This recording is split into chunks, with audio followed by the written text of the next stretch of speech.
Salam Bapak Ibu Saudara-saudari yang terkasih, sebelum kita memulai rapat, marilah kita membuka kegiatan kita ini dengan ibadat. Mari kita buka Mada Bakti.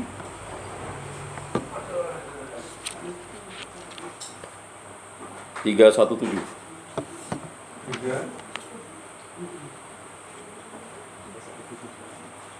Ketika badai melanda hidupku, ku berlindung padamu Tuhan. Apabila ombak menimpa jalanku, ku bersandar padamu Tuhan. Hanya padamu Tuhan harapku telah ku pautkan. Hanya padamu Tuhan hidupku akan kuserahkan. Engkaulah Tuhan cahaya jiwaku, penerang di jalan hidupku. Engkaulah Tuhan penghibur diriku, kala sedih duka hatiku. Hanya padamu Tuhan harapku telah ku pautkan. Hanya padamu Tuhan hidupku akan kuserahkan.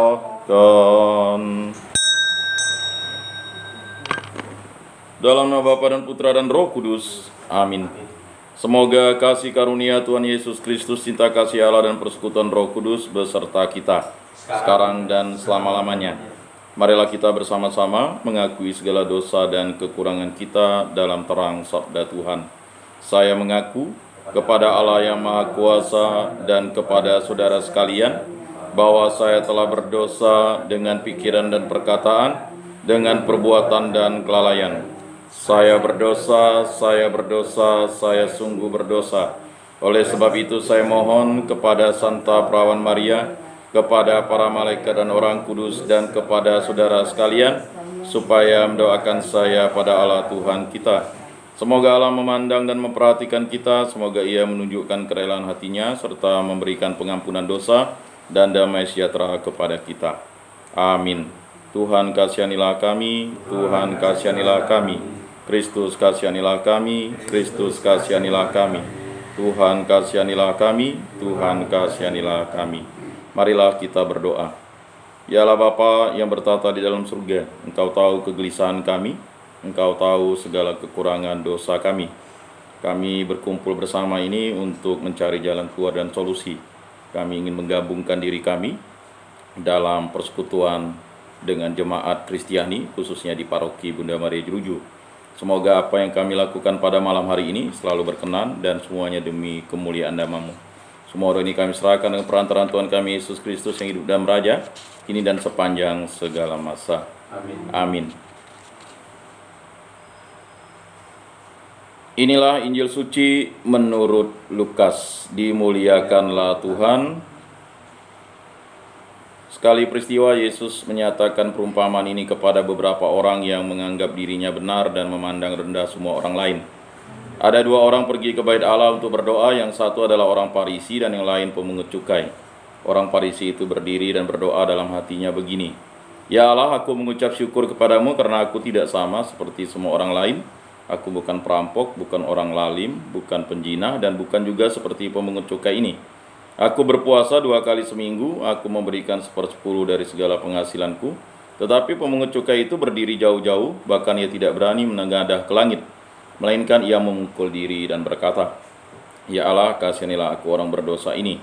Aku berkata kepadamu, orang ini pulang ke rumahnya sebagai orang yang dibenarkan Allah, sedang orang lain itu tidak. Sebab barang siapa meninggikan diri akan direndahkan, dan barang siapa merendahkan diri akan ditinggikan. Demikianlah sabda Tuhan. Terpujilah Kristus.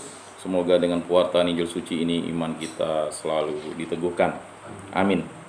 Bapak Ibu saudara-saudari yang terkasih dalam Yesus Kristus, selamat malam. Salam kasih, damai dan sejahtera. Tuhan memberkati, menyertai dan melindungi kita semua.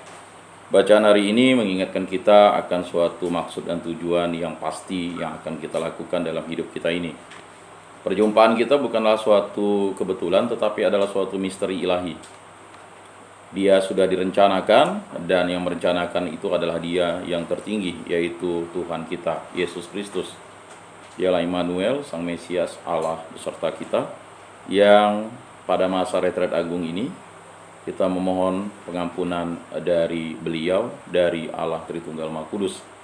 Karena kita tahu dalam langkah hidup kita pasti penuh kekurangan, dosa, dan kelalaian. Untuk itu bacaan hari ini mengingatkan kita kembali bahwa menggabungkan diri dalam persekutuan umat beriman itu adalah sesuatu kewajiban. Tetapi memang ada pilihan-pilihan yang harus dilakukan. Pilihan itu terkait dengan teritori, historis, kemudian juga mungkin ada hal-hal tertentu yang menyebabkan diri kita berminat untuk bergabung di salah satu lingkungan atau paroki. Gereja sudah memberikan yang namanya pelayanan. Jadi ada 5 tugas gereja. Yang pertama liturgia. Liturgia itu menguduskan. Yang kedua itu kerigma. Kerigma itu artinya adalah pewartaan. Yang ketiga itu adalah yang disebut dengan koinonia, persekutuan. Makanya seluruh umat beriman yang dibaptis dalam gereja Katolik wajib bersekutu, ya, hidup dalam lingkungan-lingkungan. Dulu namanya kring, sekarang lingkungan. Kring itu terdiri, satu lingkungan tuh bisa minimal 2 kring atau 3 kring, ya, tergantung pola kebijakan kuskupan. Di kita itu mengadopsi pola kebijakan kuskupan dan pola kebijakan paroki. Jadi satu lingkungan itu minimal 20, maksimal 60. Jadi kalau udah lewat dari 60 itu harusnya dibengkarkan. Ya, kita sesuai dengan pedoman rumah tangga paroki tahun 2010. Sedangkan pedoman kuskupan itu hanya paling banyak 30 dan minimal 20. Nah, jadi DPH BMJ mengambil kesimpulan, ya kita menggunakan standar yang maksimal 60. Kalau sudah di atas 60 itu harus dimekarkan, wajib. Ya, keharusan. Tidak boleh tawar-menawar. Tetapi kalau misalnya sudah 50 mau dimekarkan silakan. 40 kalau dibagi 2 20 silakan. Itu adalah pilihan. Tetap kita mengakomodir kalau masih bergabung misalnya. Ada beberapa lingkungan yang memang masih bukan menolak, tetapi belum siap untuk dimekarkan, ini tidak apa-apa, tapi kita sudah sosialisasikan bahwa ini dimekarkan. Atau ada lingkungan yang batas-batasnya bergabung. Ya, misalnya pinggiran-pinggiran lingkungan itu bergabung. Kalau dia digabungkan ke pinggiran-pinggiran itu, dia bisa menjadi satu lingkungan. Nah, itu minimal 20. Nah, tetapi ada syarat juga yang harus dipenuhi ketika pemekaran itu. Dia harus menggabungkan diri dengan lingkungan yang terdekat. Dia tidak bisa langsung menjadi lingkungan karena sudah ada pembentukan lingkungan. Nah, batas teritorial itu diatur oleh kuskupan. Makanya ada yang disebut dengan paroki, ada stasi. Ya, sebelum paroki itu kuasi. Kuasi itu stasi. Nah, kalau di pedoman rumah tangga kita itu sudah jelas. Ya, ada yang disebut dengan paroki, ada yang disebut dengan wilayah. Jadi wilayah itu baru, ya, SK-nya sudah cukup lama, Januari, tetapi baru dilantik sekitar, ya, sebenarnya tahun lalu, ya, kalau tidak salah, SK wilayah itu, sehingga terjadilah yang namanya pemilihan pengurus wilayah, dan baru sekitar Maret kemarin, ya, akhir Februari, awal Maret lah, ya, dilantik. Nah, jadi wilayah. Seharusnya wilayah itu harusnya tahun 2010 karena pedomannya sudah ada, harusnya sudah terbentuk. Ya, tetapi satu dan lain hal. Tetapi aspek legal standingnya, aspek peraturannya, ya, itu sudah ada. Jadi kita tidak aturan itu sudah ada, tetapi untuk membuat nomenklaturnya atau itu butuh proses. Ya, karena satu wilayah itu kita sudah konsultasi dengan pastor paroki, dengan pastor Pio, itu minimal lah 3, ya kan? Tapi lebih elit ya kalau 4. Jadi bisa 5 wilayah. Wilayah 1 ada 4 lingkungan, wilayah 2 4 lingkungan, wilayah 3 4 lingkungan, wilayah 4 lingkungan, dan wilayah 5 4 lingkungan. Nah, wilayah ini nanti itu yang akan melihat, ya, merekomendasikan. Oh, wilayah kita misalnya wilayah 4 nih. Wilayah 4 nih di total umatnya misalnya, ya. Kalau dibagi bilangannya, kalau pakai 60 itu kan angka yang maksimal. Misalnya ada 300 KK. 300 KK itu dibagi 60 yang maksimal, itu berarti harus 5 lingkungan. Nah, itu wilayah yang merekomendasikan itu, ya kan? Lalu melihat kalau dia dimekarkan bagi 2 lingkungannya tidak pas, berarti dia harus mengambil batas tengah-tengah antara lingkungan A dan lingkungan B. Jadi supaya terjadilah, ya kan? Nah, misalnya di sini 30, di sana 30. Tetapi itu batas yang maksimal 60 KK sesuai dengan pedoman. Kita kan pakai aturan itu kan. Nah, jadi seperti itu. Kalau dia pakai 20, tergantung wilayahnya. Oh, kita pakai aturan kuskupan nih. Daerah terdekat atau jumlah. Kuskupan pakai 30, tengah-tengah. Nah, 30, 10 lingkungan. Satu wilayah. Nah, itu, ya. Nah, tetapi kita punya pedoman 20 sampai 60. Alasannya banyak yang tidak aktif, banyak yang juga misalnya kurang peduli, kurang care, ya, atau tidak mendaftarkan diri ke lingkungan, ya, sehingga menyalahkan pengurus lingkungan, tidak proaktif, susah cari. Ya, bagaimana namanya pengurus lingkungan kan bekerja, ya. Jadi seperti itu. Nah, itu harus dipahami oleh setiap umat Katolik bahwa mereka harus mendaftarkan diri di lingkungan terdekat atau di teritori parokial misalnya. Di mana wilayah batasnya? Makanya sebenarnya sudah saya inisiasi semenjak tahun 2018-19 waktu saya jadi penyuluh agama Katolik, sekarang pun masih di Bimas Katolik. Saya sudah tanya batas-batas wilayahnya ini harus cepat keuskupan, ya kan, sikapi. Dan memang sudah disampaikan oleh Monsinyur, paroki Bunda Maria Juruju ini batasnya adalah setelah Sungai Jawi. Setelah Sungai Jawi itu, ya. Jadi tidak ada lagi umat yang lalu menyeberang ke sana. Cuman balik lagi historis. Historis itu kan tidak bisa juga dilepaskan. Mana dulu wilayah paroki? Oke, kalau begitu kan. Nah, tetapi memang umat harus mengikuti gembala, bukan gembala mengikuti umat. Ya. Ini terbalik, udah dikasih batas wilayah. Oke, seperti itu. Tetapi tidak boleh juga memaksakan. Situasi setempat harus perlu disosialisasikan cukup lama, belasan tahun lah. Paroki Bunda Maria Juruju kan sudah usianya 15 tahun nih. Disosialisasikan terus-menerus sampai umat itu sadar bahwa persekutuan itu harus dijalankan sesuai dengan aturan. Nah, mulailah terjadi yang namanya tarik menarik, sehingga harus dipahami. Dan itu bukan urusannya umat, itu urusannya klerus atau urusannya uskup dan urusannya dengan wakil-wakil uskup, para imam. Batas-batas wilayah itu ditentukan untuk supaya umat itu menggabungkan diri dalam persekutuan yang satu, kudus, Katolik, dan Apostolik. Jadi tidak boleh misalnya seorang Katolik tidak mendaftarkan diri di lingkungan. Dia harus terregistrasi di lingkungan. Nanti lingkungan mendaftarkan diri mereka ke paroki. Karena apa? Nanti hak-hak kewajiban dari umat itu akan dipenuhi. Yang paling utama misalnya dia sudah kawin Katolik, berarti dia harus baptis anak secara Katolik. Kemudian anak itu harus mendapat pembinaan secara Katolik, sekolah minggu, pembinaan iman anak. Lanjut dia nanti anak itu mau sambut baru. Jadi bekal-bekal sucinya itu semuanya dapat rekomendasi dari ketua lingkungan. Mengapa ketua lingkungan harus memberikan surat pengantar? Ya bukan rekomendasi lah, pengantar, karena ketua lingkungan sebagai perpanjangan tangan melihat, memantau, mengawasi. Betul enggak dia ini, kan begitu. Terkadang nih kan ada yang enggak betul. Misalnya mohon maaf, mau baptis anak, belum kawin gereja, enggak bisa baptis anak. Yang boleh membaptisnya kakek neneknya, ya kan? Yang sudah kawin atau paman bibinya. Misalnya baptisan di bawah 5 tahun ya. Nah, tapi itu situasional lah. Ketua lingkungan akan memberikan input kepada imam. Nah, imam lah, hak sakramental itu imam. Jadi liturgia itu haknya imam, haknya orang tertabis.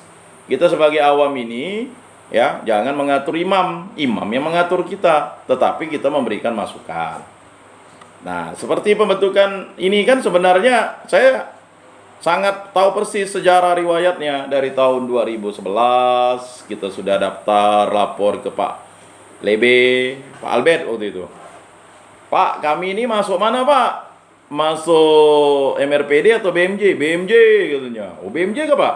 Ah, catat Pak nama saya itu di sekretariat kalau begitu. Oh iya kah? Di mana? Pitra Mas. Ya kan? Pak Albert waktu itu. Saya ingat persis karena saya melapor. Karena hal utama yang harus dilakukan kita sebagai umat itu melapor ke sekretariat paroki, karena nanti dia akan menunjukkan siapa ketua lingkungan di situ.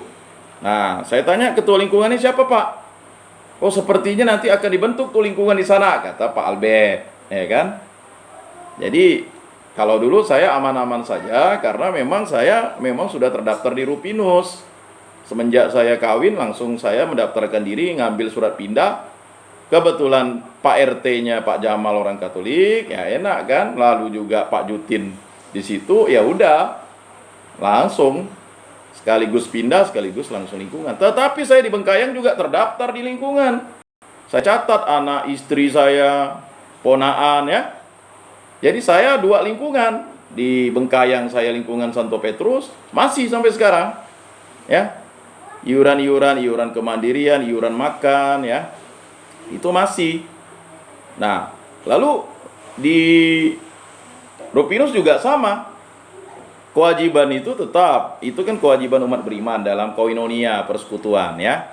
Mengapa? Supaya nanti diakonia, pelayanan itu dimudahkan. Nah, mengapa harus terdaftar di lingkungan? Ini balik ke yang nomor 4, diakonia, pelayanan. Nah, ini hati-hati. Kalau suka nyaman, kalau duka sakit. Karena kita ini, kalau kita tak terdaftar di lingkungan, bahayanya ketika ada kedukaan, ya, itu bisa tak terlayani karena ketua lingkungan tidak tahu. Bukan menyalahkan ketua lingkungan, model orang ini tidak bisa disalahkan, ya kan? Sudah sekian lama ada di situ tak terdaftar di lingkungan, nah itu kacau nanti itu, ya. Ada kedukaan, keluarga duka, atau ada yang berduka, misalnya sanak famili kerabat dan detolan. Terutama misalnya yang ngontrak ini. Yang kacau nih yang ngontrak, biasanya menganggap diri ngontrak setahun, 2 tahun, tak mau lapor. Kalau kita sudah tinggal sebulan saja di situ, kita lapor. Karena kita tak mungkin kan ngontrak. Jarang lah orang ngontrak sebulan. Ngekos saja itu juga kita harus lapor. Karena kalau terjadi apa-apa repot, ya kan? Nah ini sering terjadi. Pelayanan kematian itu barulah bekalur, ya kan?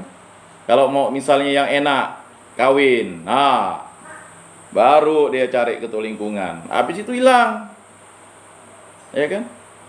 Nah, saya yakin dan percaya apa yang dilakukan pada malam hari ini, ya Bu Ocha sudah bekerja keras, WA Japri kan. Semuanya merasa sibuk. Ya kalau udah merasa sibuk ya sulit. Karena menggabungkan diri dalam pelayanan umat beriman itu adalah kewajiban.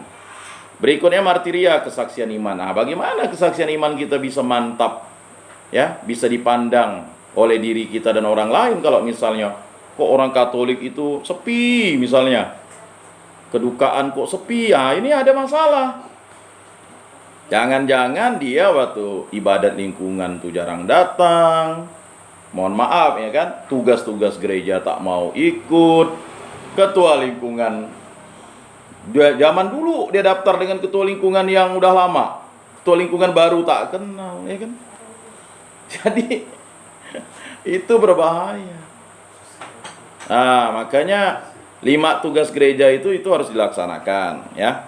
Bapak Ibu, saudara-saudari, maka saya memberikan semacam permenungan ini untuk kita pahami.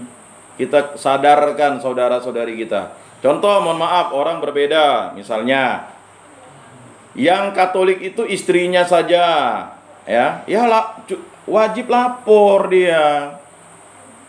Jangan diam-diam. Nanti ribut, ketika udah meninggal ribut, sakit kita. Ya. Lingkungan Rufinus itu sudah mengalami 2 hal, kematian dan yang namanya kemalangan dan kedukaan. Pertama, kemalangan. Si ibu dulu aktif di MRPD, cuman anak-anaknya sudah non-Katolik semua. Ya kan? Lalu ributlah. Lingkungan sebelah tidak mau terima. Akhirnya dititipkan di Rufinus, 2 minggu meninggal. Nah, ada juga yang tempo hari beberapa minggu yang lalu atau bulan lalu, ya nitip kawin. Kok umat Rufinus, ya kata salah satu ketua lingkungan, kok tidak kenal Pak dengan umatnya? Bagaimana dia? Itu kan hanya, ya kan, kawin titipan. Saya bilang, dia punya usaha di situ, bapak mamanya non Katolik, anaknya Katolik semua, punya usaha di situ. Di keluarga kudus tak daftar. Dia mau daftar di keluarga kudus tak diterima. Ini orang dari mana? Akhirnya karena di lingkungan Rufinus itu dikenal, ya, oleh ketua lingkungan Rufinus, ya udah ditolong lah. Tiba-tiba orang Rufinus kawin yang kurnya anak sekami katanya. Ya kan? Kita yang kena olok, umat Rufinus kan harus kita jelaskan. Kita menyelamatkan orang, tetapi orang itu hanya mau nerima yang sukanya, duka ndak. Nah itu, bahkan ada sampai ketua lingkungan, bukan ancaman ya. Kalau kau nih salah satu anggota keluarga tak mau ikut, katanya pakai absen. Ada lingkungan absen tuh. Mana perwakilan si A nih? Sampai dibilang, ya, kalau misalnya tidak aktif nanti bahaya, ya kan? Nah, ketua lingkungan bukan mengancam, tapi memang itulah tugas kita sebagai umat beriman untuk menyampaikan itu. Nah, sama seperti apa bacaan hari ini, ya kan? Yesus menyatakan perumpamaan ini kepada beberapa orang yang menganggap dirinya benar dan memandang rendah semua orang lain. Terjadi di kota nih. Karena merasa benar, saya kan dekat dengan keuskupan, dekat dengan paroki, tak perlulah lingkungan tuh. Ndak lepel katanya kan. Terkenal di mana-mana. Melayani paroki A, paroki B, paroki C. Di lingkungan tidak aktif. Ya. Sekali dah kedukaan baru keteteran. Kan harus ada pengantar dari ketua lingkungan, ya. Lanjut baru, ya. Janganlah itu, ya. Kalau udah kedukaan itu dari ketua lingkungan. Karena mau cari tanah pemakaman, kalau tidak ada pengantar dari lingkungan, ya kalau dikenal pastornya kan, itu pun pastor bilang balik lagi ketua lingkungan. Maka ketua lingkungan ini perpanjangan tangan dia, asisten imam juga dia, karena memberikan ini, ya, semacam surat keterangan. Terdak dia aktif di mana-mana. Ada tuh pernah terjadi di salah satu paroki, dia aktif di paroki A, tapi di paroki B tak terdaftar. Bingung gitu, rumahnya di paroki B. Nah, ini memang repot di perkotaan nih. Gitu juga yang misalnya kawin beda-beda, ya. Ya kita kan tidak bisa menyalahkan orang kawin beda agama. Dasar perkawinan kan cinta, ya kan? Atau misalnya hidup sendiri, jangan sampai tidak terdaftar di lingkungan. Nah, pada malam hari ini kita ingin mendaftarkan diri itu tujuannya adalah, ya, kita jangan memandang tinggi diri kita, tetapi kita harus melihat, ya, semua orang itu statusnya sama.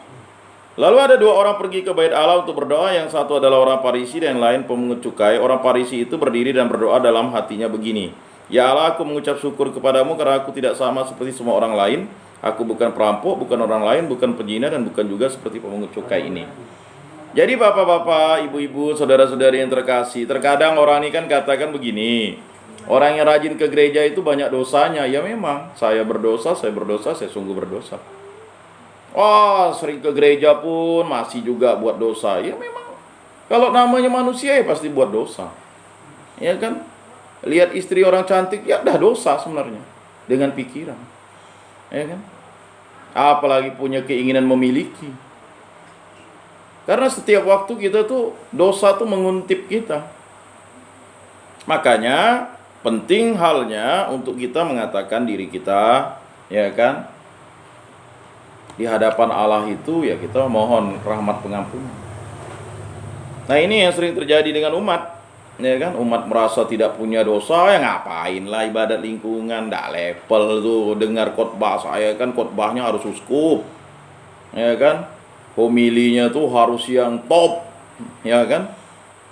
TikTok, saya udah tahu semua lah ajaran gereja Katolik tuh, ya kan? Apa yang disampaikan ketua lingkungan tuh tak jelas, udahlah suara ketua lingkungan tak jelas, ya kan? Gagap-gagap. Padahal kita tahu Musa tuh gagap-gagap loh, nyampaikan firman dan sabda Tuhan. Tapi justru itulah yang dipercaya Tuhan.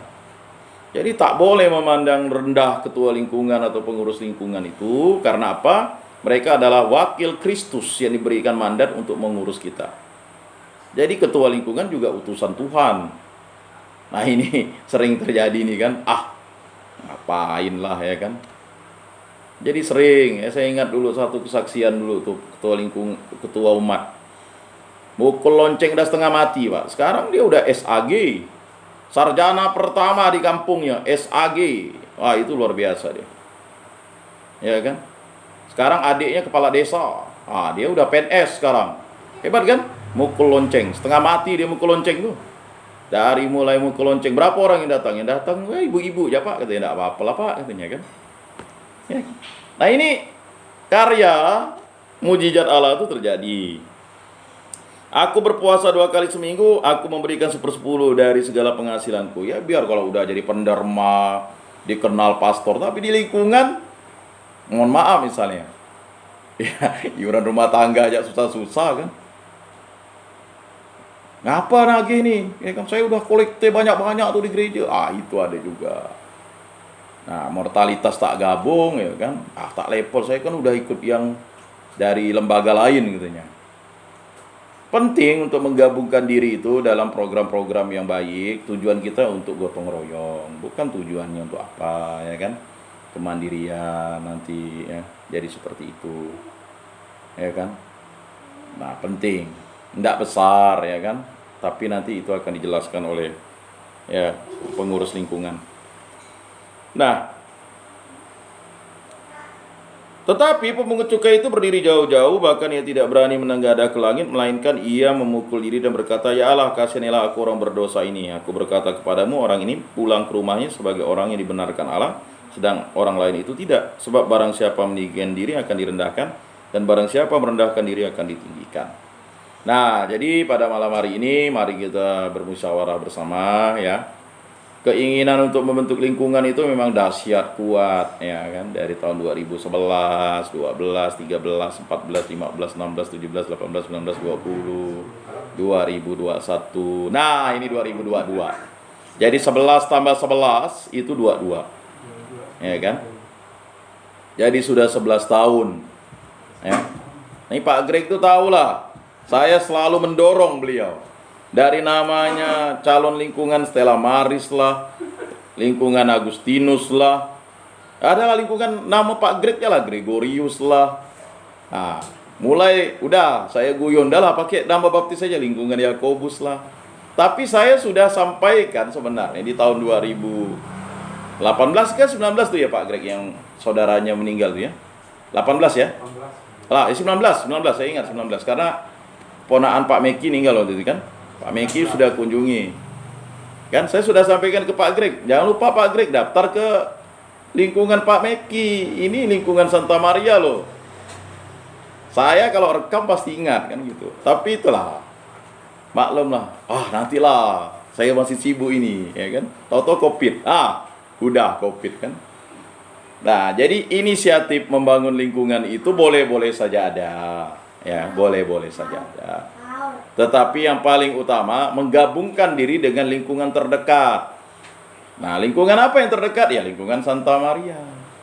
Pak Meki sudah bersedia 2019 waktu itu. Cuman saya tanya, udah gak Pak Greg datang dengan keluarga-keluarganya? Belum. Wah, hamba Tuhan satu ini belum nih gitu. Sampailah COVID. Ya sebenarnya Pak Meki sudah terima, sudah mau menerima. Cuman kan yang bersangkutan harus mendaftarkan dulu. Nggak mungkin lah Pak Meki yang ini kan. Mulai ada keinginan itu kan. Tiba-tiba saya minta tolong Pak Greg, coba himpun berapa sih jumlah umat Katolik yang belum terdaftar di MRPD. Yang sudah terdaftar saya bilang jangan didata Pak Greg, nanti bermasalah, Kak Ti dia lah kan.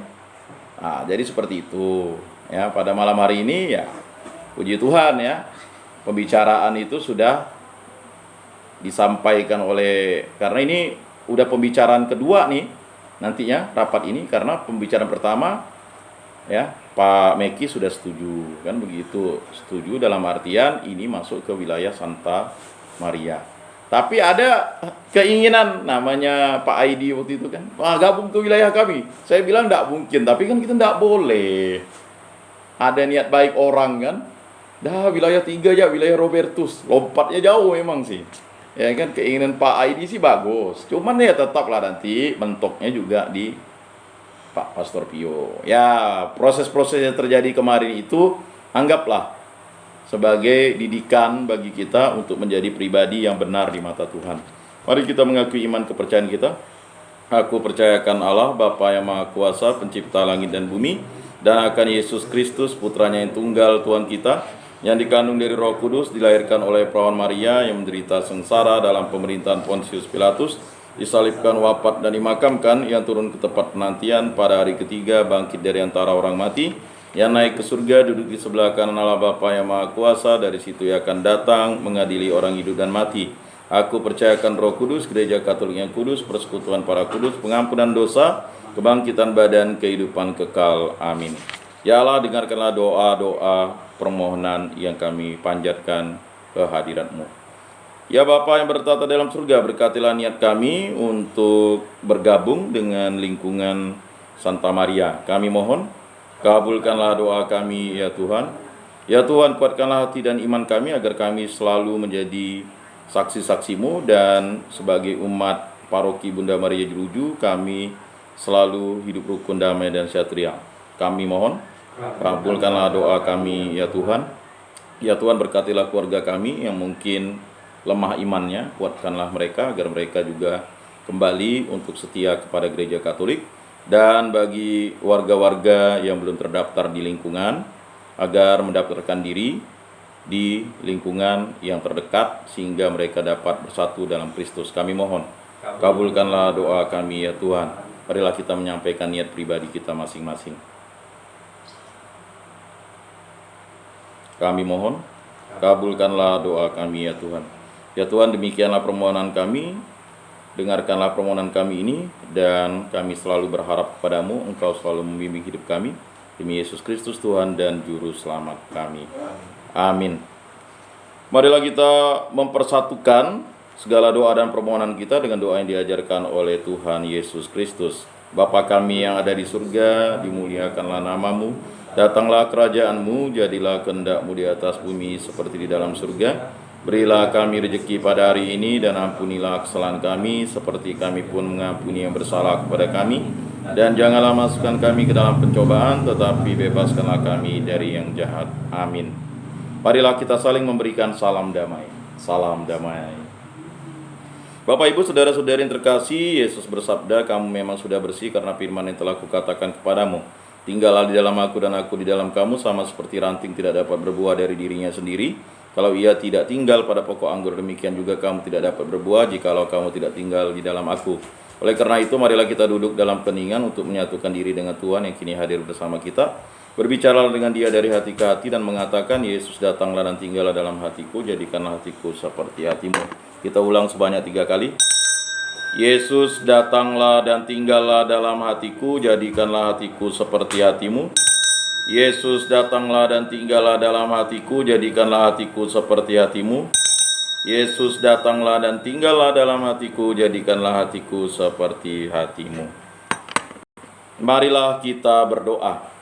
Yalah Bapa, demikianlah segala apa yang kami rasakan dalam hidup kami di wilayah ini. Kami tahu beberapa tahun kami belum tergabung di lingkungan. Semoga dengan pertemuan pada malam hari ini kami disadarkan bahwa kami bergabung di lingkungan bukan karena kehendak kami, tapi kehendak-Mu lah untuk mengembalakan kami melalui perantara-perantaramu, alat-alatmu, terutama pengurus-pengurus lingkungan yang ada di sekitar kami. Semua ini kami serahkan dengan perantaraan Tuhan kami Yesus Kristus yang hidup dan meraja kini dan sepanjang segala masa. Amin. Bapak, Ibu, saudara-saudari terkasih, sebelum mengakhiri perayaan ini atau ibadat ini, marilah kita menundukkan kepala memohon berkat Tuhan. Semoga Tuhan memberkati kita, melindungi kita terhadap dosa dan menghantar kita ke hidup yang kekal. Dalam nama Bapa dan Putra dan Roh Kudus. Amin. Bapak, Ibu, saudara-saudari sekalian, ibadat sabda pada hari ini sudah selesai. Syukur kepada Allah, marilah kita pergi menjadi saksi damai. Amin.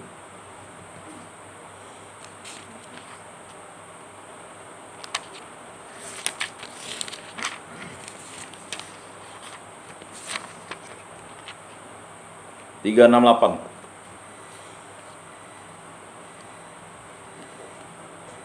Hanya debulah aku di alas kaki-Mu Tuhan, hauskan titik embun, sabda penuh ampun. Tak layak aku tengada menatap cahaya-Mu, tak pantas aku menghadap di depan altar-Mu. Ampun 1000 ampun, hapuskan dosa-dosaku. Segunung sesal ini kunjuk padamu. Tak layak aku tengada menatap cahaya-Mu, tak pantas aku menghadap di depan altar-Mu. Selamat malam, salam kasih, damai, dan sejahtera. Tuhan memberkati, menyertai, dan melindungi. Salam.